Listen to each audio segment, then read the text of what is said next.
So what's going on, guys? My name's Chopper, and I hope everybody's having an awesome day. And in this video, guys, we're going to be looking at 50 Minecraft survival tips. Some things that are going to help you out in your game tremendously. Some of these tips are going to help you with game knowledge. Other ones are going to be little tricks that you probably didn't know about. But overall, this should improve your game significantly and is going to make your survival experience that much better. Now, before we jump into the tips today, guys, I worked unbelievably hard on this video. So if we could shoot for an insane like goal of 5,000 likes, I would really appreciate that. And of course, if you are new around here and this is your first time watching one of my videos, welcome, and there's going to be plenty more Minecraft videos to come, so make sure to go ahead and subscribe and stick around for much more. And let me know down below in the comment section which one of these tips in this video helped you the most. I'd love to know what it is so I can help you guys make better guides in the future. But without further ado, guys, let's get into the top 50 Minecraft survival tips to help you out in your game. Tip number 50, guys, is going to be staircase mining. Now, as some of you may or may not know, digging straight down in Minecraft is never a good idea, and probably one of the safer ways to go about it is by doing something called staircase mining, where you leave a block after you've already mined a certain level so you can kind of jump back onto it after you've gone deep enough and you want to get out. What this ends up doing is it makes it a lot safer so you don't fall, and also makes it tremendously easier to escape once you're done mining in that particular cave. So in general, I always recommend you incorporate some kind of staircase mining depending on where you're going. Tip number 49 is a nice little trick that will save your life when using a water bucket. Now, in general, I recommend you carry a water bucket, and we're going to talk about all the things you can do that are useful with that a little bit later. But one certainly thing you can do if you're falling from a high up place is to save yourself by placing water at the right moment before you hit the ground. And the way you do this is spam your jump button and also spam your place button as you're falling. And just before you hit that last block, that water should be able to save you and you'll take no damage at all. Number 48 is going to be to isolate your ores when mining. For example, I'm going to show you right here what this could look like if you stumble across some diamonds and they're maybe in a little bit of a rough spot. That could be dangerous if you lose them and you mine them in the wrong spot. The best way to do this is to cut out everything around it so the block is sort of just hovering, and then when you know it's safe, you go ahead and pick up that very valuable ore, because the last thing you'd want to have happen is to mine that ore and it ends up falling into a lava pit or somewhere where you just can't reach it. Number 47 is going to be using your swimming mechanic properly. Now, before I got back into Minecraft, the swimming mechanic was not a thing, and so when I got back into the game, this was all brand new to me. But when you hold shift while you're underwater, you go into a swimming animation and you go significantly faster than you would if you were just sort of like wading in the water. And so this is the best way to transport. You can cover some pretty nice ground doing this. If you come out of the water, you will leave your swimming animation, but it is the best way to swim hands down. Coming in at number 46 is going to be making coal blocks for better efficiency. Now, I recommend doing this in a couple circumstances. Either if you're going to be transporting a lot of coal from one area to another and you want to save space, it's good to make them into blocks. But also, if you just want to maybe burn a little bit more materials, then coal blocks are better to do it than just single individual ores. But either way, they're both very good. If you're doing some serious smelting, and I mean like absolutely serious, then probably make coal blocks, as the efficiency will count in that regard. But otherwise, you can do what you feel is necessary. Tip number 45 is going to be trading simple items to villagers to get emeralds. I don't ever recommend your primary source of emeralds being mining it, because you're just not going to find too many. If you trade simple items like some vegetables or whatever you have at your hand to get some emeralds to begin with, trade up with some other villagers, and then eventually work your way up to maybe getting diamonds from some of them or just some really top tier stuff, that is the best way to make use of all your excess items you don't want, and then also use your emeralds, because you can't make tools out of that kind of stuff. You also really have no other use for emeralds besides maybe decoration, but I really recommend using those as a currency to get good stuff from the villagers, after trading your throwaway items, of course. Tip number 44 is going to be using your gold nuggets to make healing items. Odds are, after you've done quite a bit of mining, you're going to end up with a bit of excess gold, and clearly you're not going to really want to make that your primary source of tool making. So what you can do with all that excess gold? Making gold nuggets and then placing it on a lot of your food items is going to be the best healing item you could ever give yourself. Golden healing items are the best thing to have against the fight if you're facing a really difficult enemy, or if you're just in a lot of trouble and you don't want to lose your stuff and die. A gold healing item can instantly restore you back to full health and can save you from a lot of bad scenarios. Number 43 is going to be using redstone to make safety doors. Now, the best way to do with all your excess redstone is to maybe make some kind of safe for your valuables, and then make it so only the door will open with an iron door using redstone. You can open it from wherever the trail leads, wherever you want the lever to be to get into that safe, but it's a good thing to hide all your valuables. Number 42, if you're ever exploring underwater and you come across one of these temples, odds are you're going to find some underwater zombies, and these guys can be a little bit tough, and some of them throw tridents, which travel really fast underwater and can just absolutely beam you. Now, and your problem is bows aren't super effective effective down here. However, you can still use them. But what you're going to notice is that your bow drops off significantly while it's in the water, but you can still damage if you compensate a little bit and just aim higher. I don't recommend you fight these things unless you absolutely have to, but that's the best way to go about it to keep them away at a distance, is to compensate with your bow a bit if you're stuck underwater. If you are going to be traveling underwater and swimming and exploring, then if you have armor and enchantments at this point, I recommend going for the ones that are specifically made for the water. For example, you can get an enchantment on your helmet that actually allows you to breathe for longer underwater. You can also get an enchantment on your boot that makes you be able to swim much faster while you're underwater, even if you're in that swimming animation, and it's great. I absolutely recommend it if you're going to be doing any kind of water exploring. Number 40 is kind of an organizational tip that I think will help you in the long run. I recommend when storing food, you have two different chests. You have one for cooked materials and things that are ready to be used,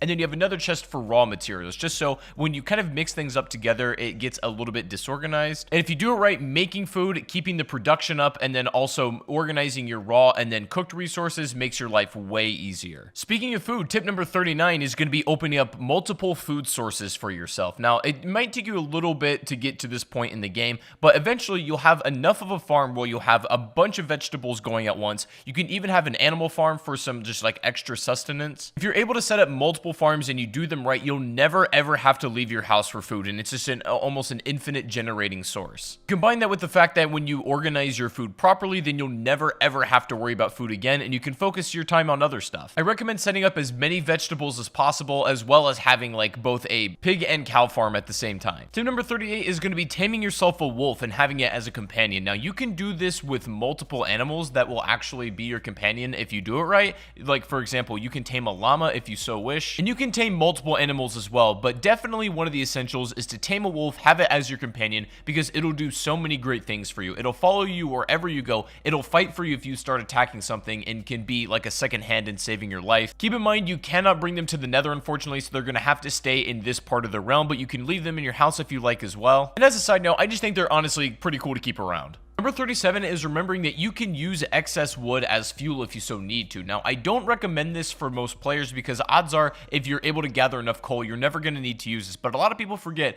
they can burn in the oven using some excess wood they have, and they don't necessarily need to have coal on hand. You can also make charcoal if you need. However, I will say wood has much more utility than just burning it, so make sure you think twice about doing it and only do it if it's your last resource. Tip number 36 is going to be keeping a lava pit as sort of a garbage bin. Now, odds are when you've done enough of survival, you have a lot of excess material that you can just throw away, and there's not really a clear place to do away with it. You might accidentally keep picking it back up and just getting in the way. It's getting annoying. So keep a lava pit somewhere safe, obviously not by any wood as it'll catch on fire, but if you keep it around some stone, you can just use this as a trash can to throw all your excess materials away. Tip number 35 is going to be keeping your nether portal safe. Now, it doesn't really matter too much where you put it in like the regular earth realm on Minecraft. Like, you can keep it in your house, you can put it on a hill, whatever you want. What's important is protecting it on the other side when you get to the nether, because what happens is it's going to spawn essentially anywhere in the nether at all. And if as soon as you come out of the nether, you're in danger from like a ghast or something, or there's a lot of enemies around you, it's just in an unsafe place. What I recommend you do is kind of build like a turtle shell defense around your portal, because that's your really only ticket home. You've got to prevent that portal from being destroyed if it's under attack by any means necessary, so building a kind of turtle shell defense around that portal so it doesn't get blown up is the best way to keep it safe. Another thing you can do is build your corners of the portal out of cobblestone so that you save a little bit more of that obsidian if you need to make a secondary portal. Number 34, this is going to sound pretty self-explanatory, but it's still very important, is to make sure you're prepared when you're entering the nether. This means maybe have some enchantments for fire resistance, also have a water bucket, of course. Water bucket is arguably more important than anything you could take to the nether, so make sure you have one before you go. Having a lot of food is necessary because there's not a lot besides mushrooms you can get out of here either. A lot of this you guys know, but general preparedness is good. Number 33, guys, is going to be making a beacon to signal your house. Now, this is going to require you to get some pretty decent materials in this game, as well as some diamonds, so it's not something you can build right off the bat, but when you have the resources in order to be able to build the beacon, it's so unbelievably good to have because it'll mark a spot that'll shine a bright beam right into the sky, pointing out where you need to be. The beacon is so important to not get lost if you're struggling with that. Tip number 32 is iron is one of the most valuable things in the game, even though it's very easy to find. It is the best multi-purpose ore you can ever have, so what I recommend you do with all of your iron is make all of your like everyday tools, your swords that you're going to burn through, your pickaxes, your armor, whatnot. If you have diamond stuff, that should be for only when and if you need it. But you should have loads of iron tools in circulation, and if one breaks, it doesn't matter because the resource is very easy to find. It's a very strong material on everything it's used on, and I recommend in general just stocking up on it to have at your leisure. Number 31 is going to be making yourself some potions. This is likely going to be after you visited the Nether at least once and gathered some materials, but potions are so useful to have at hand, and they range for anything from having a potion of night vision ability, some that heal you, some that make you invisible, you name it. There's an unbelievable amount of potions in this game, and I recommend that if you really want to start taking this game to the next level and using some cool abilities, to invest in that. You're going to need to get the required tools and materials to brew the potions, obviously, but it's definitely worth something sinking your time into. Tip number 30 is going to be looting desert temples if you're ready and you know what you're doing. Now, this is basically like a big noob trap here. If you don't know what these are all about, it'll present to you a chest at the bottom of the temple that looks very easy to get. But as some of you experienced Minecraft players, you'll know that this is a trap and you'll end up dying. The whole temple will essentially explode if you kind of fall into the trap. But clever players know a way around this, and you can actually get the loot out of it. Some of the loot you can find are things like saddles. You can find horse armor. Some really rare and interesting items can be taken from these desert temples, but they obviously do come with a risk if you're going to be approaching them. And that leads nicely also into tip 29, which is going to be raiding woodland mansions also if you know what you're doing and if you're ready. The thing is, these woodland mansions are a little bit hard to raid and kind of come away with it alive, but if you're able to do so, most likely you're going to come away with a totem of undying, and essentially this is an item that if you're holding it in your hand and you take a death, it will instantly revive you. Minecraft right now, this is really the only way to cheat death like that, and it's probably the best item in the entire game. Again, looting a desert temple or trying to raid a woodland mansion both come with their risk, but they certainly have great rewards if you're able to do them correctly. Number 28 is going to be crouch walking backwards when fighting spiders, as it's going to make them a lot harder for them to hit you. This works best on spiders, of course. All enemy types aren't going to have a hard time if you're crouch walking backwards, but if you're specifically fighting a bunch of these, then this might not be a bad thing to do. Tip number 27, we talked about the benefits a little bit, but I'm going to go into more detail here. Carrying a water bucket for literally doing anything is a must-have, especially when mining. Even when fighting in combat is a good idea as well. If you're getting swarmed by mobs, literally just throwing water down will make it a lot harder for them to reach you and can basically be your escape. Setting a water bucket fall all the way down maybe like a mine shaft or some kind of cave, and you can just swim right back up instead of having to climb up, is a great idea as well. Always carry a water bucket, guys. Always. Tip 26, if you're trying to clear out a maybe big section of a cave and you don't want to manually mine it, if you pack it with TNT, explode it, you're going to make so much ground and create a lot of excess resources that if that's what you're needing, then this is probably the best way to do it. TNT is pretty easy to make. You just need some gunpowder from creepers and things like that. It can be really helpful for mass clearing out a cave. It opens it up for you to do some actual like real mining inside of there and gives you just much more room in general. Tip 25 is saving the bottom trunk of the tree for last. What you can do with this, it's like a little quality of life thing. You save that one for the final break, so you can stand on top of it and break the rest of the tree so that it despawns, and then you get all of the wood, even if it's a little bit high up and out of your range. So you can break that one for the final, and then you end up with exactly the amount of wood that you should get from that tree, but it just saves you a bit of time. Tip 24 is making a shield to use against the pesky skeletons. A lot of new players struggle playing against skeletons just because they can hit you from a range, and it's a little bit hard to take these guys down, especially when there's a lot. But when you have a shield, you're able to hold this thing out in front of you as protection. You can hold it in your other hand if you like and have the sword in the other hand that's not being used, and you can take these things down with ease. Now, the shield is just a good tool to have in general. I think one of the most useful pieces of equipment you can make for yourself, but it's especially good against skeletons and pretty much all of the other mob enemy types. In my opinion, a shield is just as crucial as having, like, say, a sword or, say, having a pickaxe. They don't take too much to put together. They last quite a long time as well, so they're all around amazing. Tip 23 is going to be sprint jumping. Now, this is a pretty easy one to get a hold of. This is just jumping while you're holding your sprint key. It's the easiest way and fastest way to get around as well. Faster than sprinting. It does take up a lot of your hunger, but it is by far the most efficient way to get around. Now, if you have it as a setting, I recommend you turn it off because it's just easier to manually control aside from it making you auto jump, but it's the best way to get around, and there's nothing really to it. Number 22 is to go ahead and make an anvil. Now, these are great for repairing all of your tools that maybe are low in durability and are close to breaking. All you need is the tool itself, maybe a resource, and then some XP in order to create this. Highly recommend you use this to maintain your valuable tools. This means like a diamond sword, a diamond pickaxe, and even armor. Anything you don't want breaking, an anvil will make sure that happens. Tip number 21 is it's going to be best to fish while it's raining. This will give you the best odds at getting a lot of fish. It's also really good to do this when we talked about opening multiple food sources. Maybe while you have other food cooking, go ahead and start fishing to just gather some more raw materials. It's also a chance that while you're fishing, you can grab things like armor. You might accidentally yoink a pair of leather boots right out of the water, and that happens sometimes, but more often than not, you're going to get some fish that's just going to be extra resources for you. It's best to do it while it's raining once again. So I recommend you take full advantage of the river and sea while that's actually happening. Tip number 20, bringing some seeds and even bone meal into caves is always a good idea, especially if you're going to be doing some extended mining. What I mean by that is like not leaving for a very long period of time to a point where you may run out of food. If you have bone meal, you have some seeds, maybe some mushrooms, you can actually grow some food down in the caves where you have some dirt. And sometimes that may be enough that what it is to keep you alive. Now, I don't think you're going to be using this all of the time, but it's one of those things that, in my opinion, is better to have it and not need it than to need it and not have it. You should ideally go into a cave with enough food, but if that's not the case, then do this. Number 19, a neat little trick with torches you can do. If you're underwater, you're drowning, and you don't have air anytime soon, you can take torches, go up against a wall, and start spamming them. And what this is going to do is create a small air pocket for a short period of time until the torch breaks, allowing you to get some of those bubbles back, maybe giving you back to full air, or at least making a way where you can hit the surface again. Back in the day, one torch used to restore you to full air instantly, but they've kind of nerfed it since then. But if you still spam your torches, you can get almost the same effect, and it should save your life if you need it. Number 18, guys, don't even bother making gold tools whatsoever, especially swords, especially equipment that you're going to be using quite a bit, even in combat. Even though gold is a rare material, it's kind of a cool resource to find, and it's exciting. Gold does not make for good utility. The hit power on gold swords is pretty weak. The durability on every single tool with it is very, very low as well. You're better off making iron for your, your general day-to-day stuff, but use gold for other things like healing items, not tools.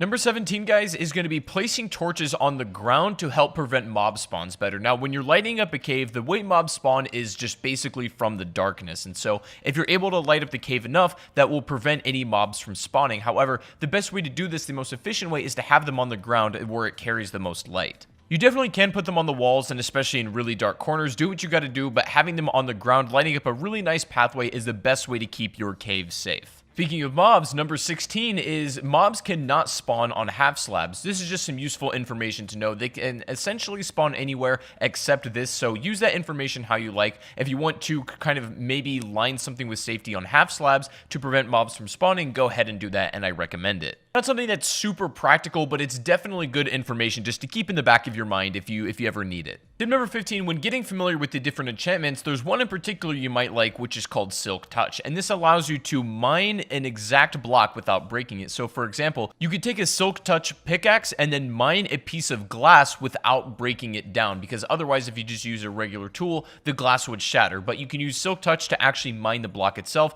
and this goes for anything in the game using that Silk Touch enchantment. Also, speaking of enchantments, tip number 14 is I recommend you get another enchantment on your pickaxe called Fortunate before you mine diamonds. What this is going to do whenever you come across some diamond ore is you're going to net more diamonds out of that ore than you otherwise would without Fortunate. It's just a good thing to have in general. Tip 13 is going to know that different foods grant you different saturation levels. So for example, some lighter foods like an apple or a carrot are not going to last as long in your hunger bar as like more heartier food like a golden apple per se, or even like a steak or a pork chop. These things mean that the hunger bar will last longer. It's more of a heavier food essentially. So that's why sometimes you might eat like a lot of bread, but you realize your hunger bar goes down pretty quickly and you're wondering why. Rather you eat a steak and it lasts significantly longer. That's the reason. Tip number 12, if you're going to be growing sugarcane, which I recommend you do because it's a great resource, is to grow on sand. People claim that this is the best way and the fastest way to grow sugarcane, and the reason you want the resource is because sugar is not only an important ingredient in making cakes, but it's also really good for trading with villagers, as oftentimes that's what they want. Having a block of sand in contact with water, maybe near your house or by your farms, is probably the easiest way to go about it. Number 11 is keeping your hotbar organized. This is important, and there's no really right way to do it. You do whatever feels comfortable to you, but for me, I like to keep my sword in my first slot, either my pickaxe or my bow in my second,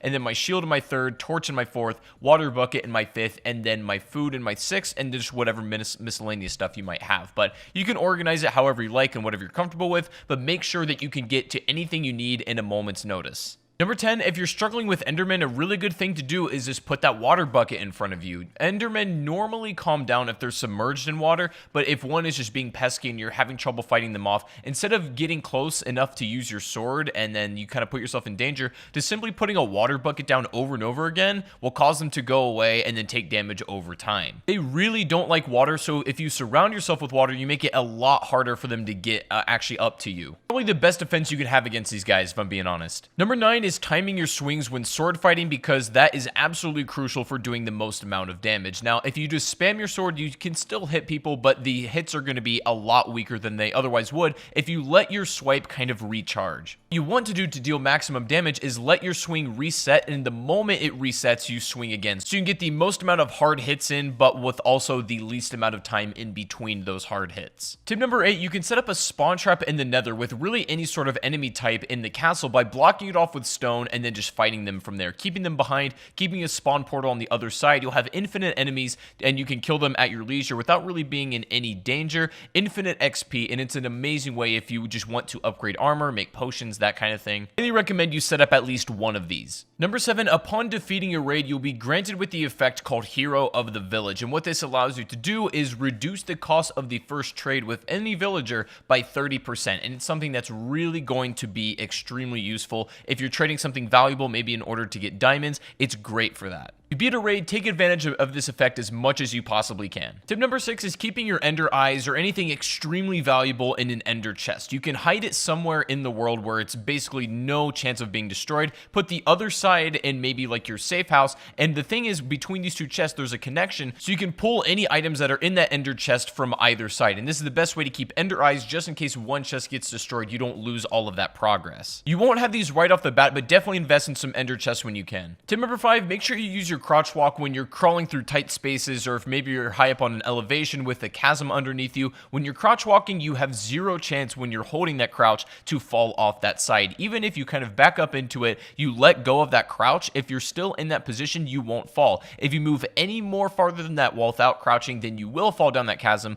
but this is the best way to be safe and really not fall off any places that you shouldn't. Number 4, if you're going to be traveling by boat, make sure when you leave it, you go ahead and hit it a couple times to break it and take it with you. I see a lot of people just leaving their boat where it is and then maybe kind of forgetting about it, but if you break it and then you pick it back up, you can place it anywhere you like as well. Tip number 3, putting 2 chests back to back. You can make a double chest, and they're unbelievably useful this way. You have so much room in them, pretty much in excess of more than you'll ever need. You can have an entire storage area if you want of just complete double chests. They're really easy to pull from, and they look stylish as well, so there's no reason to not have it. Tip number 2, if you do end up defeating the Ender Dragon and you get the dragon egg, then hold on to it and keep it somewhere safe, because there's literally only one per game, and they're so rare you can't even spawn them in creative mode if you would like to. The dragon egg, if you manage to get it, is the most rare item in the game, so hold it tight and keep it somewhere where you're not going to lose it. Now finally guys, coming in today at the number 1 spot, if you've made it this far in the video, then let me know in the comment section just by leaving a smiley face. I'd really appreciate that. Thank you so much for watching if you made it to the end, but the number 1 survival tip I can give you guys that it's really going to help you out practically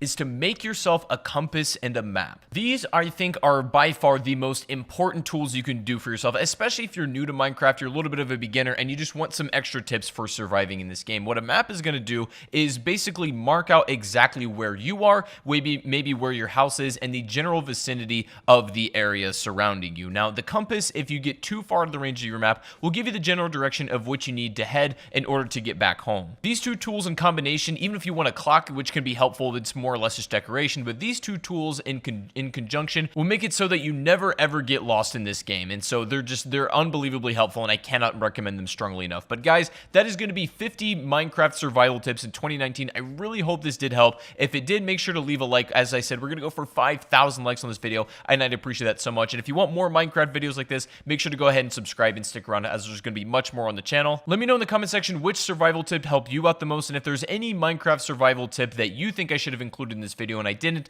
let me know what that is down below in the comment section as well. But I hope you guys enjoyed. Make sure to subscribe and stick around, and I'll see you guys in the next stream or the next video. Take it easy, and peace out.